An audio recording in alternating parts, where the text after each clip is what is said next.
श्री तुलसीदास जी कहते हैं नवग्रह प्रतिकूल हो जाएं, परवाह मत करो। क्यों? नवग्रह से ऊपर भी एक ग्रह है। वह क्या? का नवग्रह से ऊपर है भगवान का अनुग्रह है। भगवान श्री कृष्ण भी यही कह रहे हैं कि कब तक जमुना जी की धारा में बहोगे, कब तक कामना कर्म फल भोग ये धारा निरंतर बहेगी। धारा में बहते जा रहे हो, धारा से लौट आओ।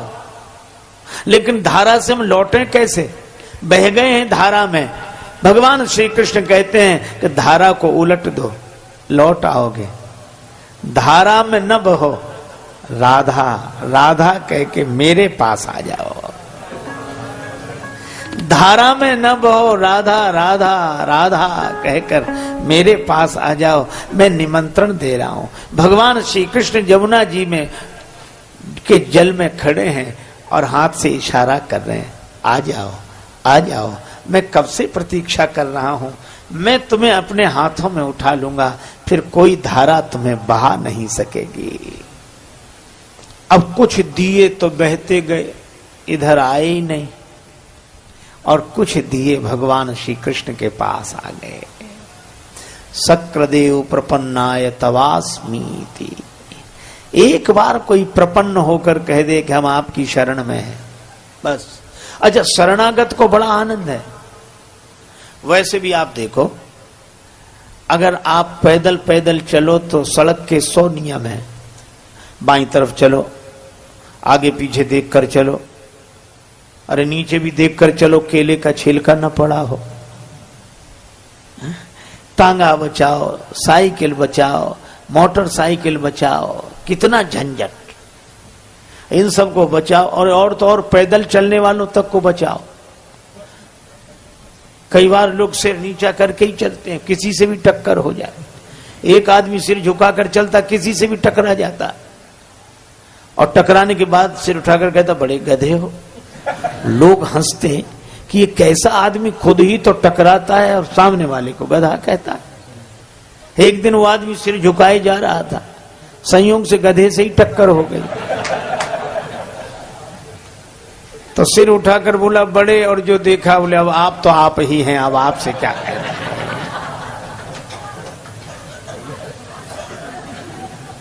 अरे इतनी समस्या, नीचे देखो तो देखो, ऊपर देखो।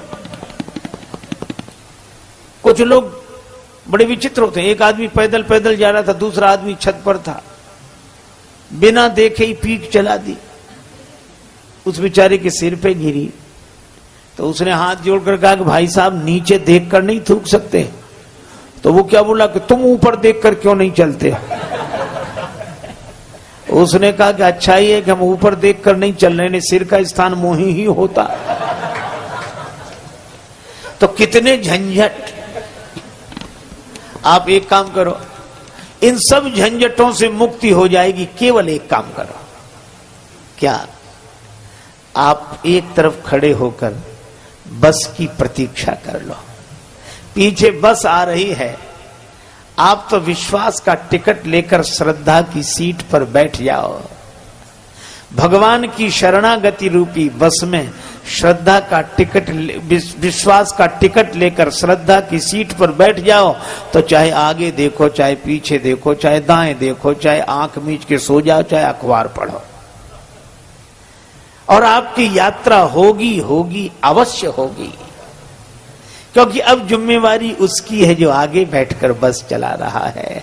भगवान श्री कृष्ण कहते हैं मेरी शरण में आ जाओ। सर्वधर्मान परित्यज्य मामेकं शरणं व्रज, अहम त्वया सर्व पापेभ्यो मोक्षयिष्यामि मा शुचः। मेरी शरण में आ जाओ, मेरी शरण में। अच्छा, कितना देखो, हम लोग रेलगाड़ी में वही करते हैं जो घर में करते हैं। घर में भी सोते हैं, रेलगाड़ी में भी सोते हैं, रिजर्वेशन है तो सोएंगे, भोजन करते हैं, गपशप करते हैं, लेकिन घर में पड़ा रहने वाला कहीं नहीं पहुंचता। घर में पड़ा रहने वाला कहीं नहीं पहुंचता, लेकिन रेलगाड़ी में बैठा हुआ व्यक्ति कहीं बैठता है, कहीं पहुंचता है। इसी तरह हम लोग घरों में भी वही करते हैं जो श्री वृंदावन धाम में कर रहे हैं, लेकिन घर में रहने वाला कहीं नहीं पहुंचता, पर वृंदावन धाम में रहने वाला कहीं का कहीं पहुंच जाता है। जिम्मेवारी भगवान की है। भगवान कहते मेरी शरण में तो आओ, मैं बुला रहा हूं। भगवान कहते मैं खड़ा हूं। हर मंदिर में भगवान खड़े हैं, तैयार खड़े हैं स्वीकार करने के लिए, शरण देने के लिए।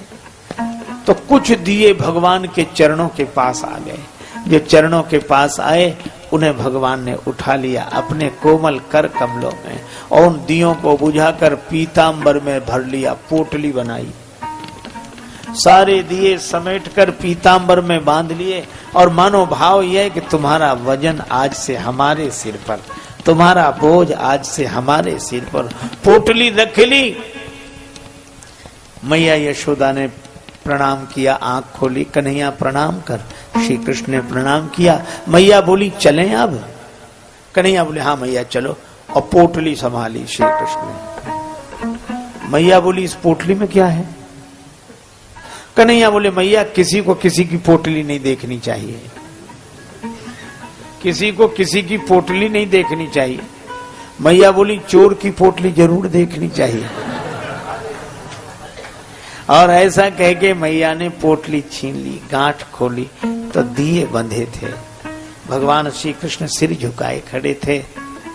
इनको क्यों बांधा? हमने तो बहा दिए थे। श्री कृष्ण ने कहा कि मैया लोग यही करते हैं, कर्म की धारा में बहाकर जीव को छोड़ देते हैं। ये तो बहते ही जा रहे थे, बहते ही जा रहे थे। तो लेकिन तुमने क्यों बांधे? श्री कृष्ण ने कहा मैया मेरी आदत है कि मैं किसी को बहते हुए नहीं देख सकता। मेरे सामने ही बह रहे थे तो इनको बहते हुए मैं नहीं देख सका, तो मैं बुलाने लगा आ जाओ आ जाओ। तो सबको क्यों नहीं बांधा? कन्हैया बोले मैया मैं सबको थोड़ा ही बांधता हूँ। कहा फिर जो मेरे चरणों में आ जाते हैं उनको मैं अपने कोमल कर कमलों में उठा के सिर पर बिठा लेता हूं। यह भगवान। एक बार भगवान ने कहा कि देखो भक्त तू जितना मेरी ओर चलता है मैं भी तेरी ओर उतना ही चलता हूं। जे तो चले बिनी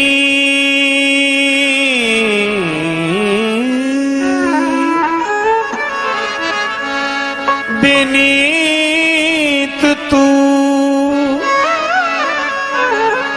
जगत जी मेरी ओर ते पग में भी धरूं करूं कृपा की को। भक्त तू जितने चरण मेरी ओर चलकर आता है मैं भी तुम्हारी ओर उतने ही चरण चलकर आता हूं। भक्त ने कहा तो बड़ी निराश घटना है यह। मैं 2-4 कदम कभी आपकी ओर चल पाता हूं, तो क्या आप भी उतने ही कदम चलते हो? तब तो मेरा उद्धार हो ही नहीं सकेगा। भगवान ने कहा कि नहीं नहीं अंतर है। एक चरण तेरो परे मम हित चित पे छूछ मेरो चरण बढ़ाई वो राजा बलि से पूछ मेरो चरण बढ़ाई वो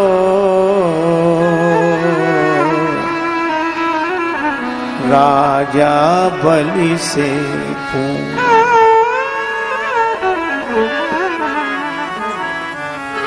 भगवान श्री कृष्ण की उंगली में चोट लग गई, रक्त बहने लगा। रानी महारानियां पटरानियां सभी उपस्थित थी। शोक सत्यभामा की ओर रुक्मिणी रोई धाय बांधन को पट खोजती, पट रानी अकुलाय।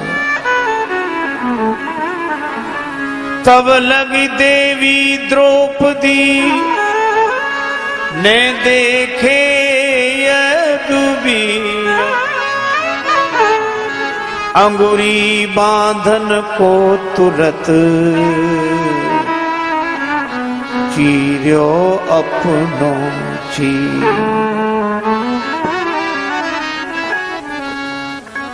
द्रौपदी जी ने अपनी कीमती साड़ी फाड़ दी और वस्त्र खंड भगवान श्री कृष्ण की इस रक्त रंजित उंगली पर लपेट दिया।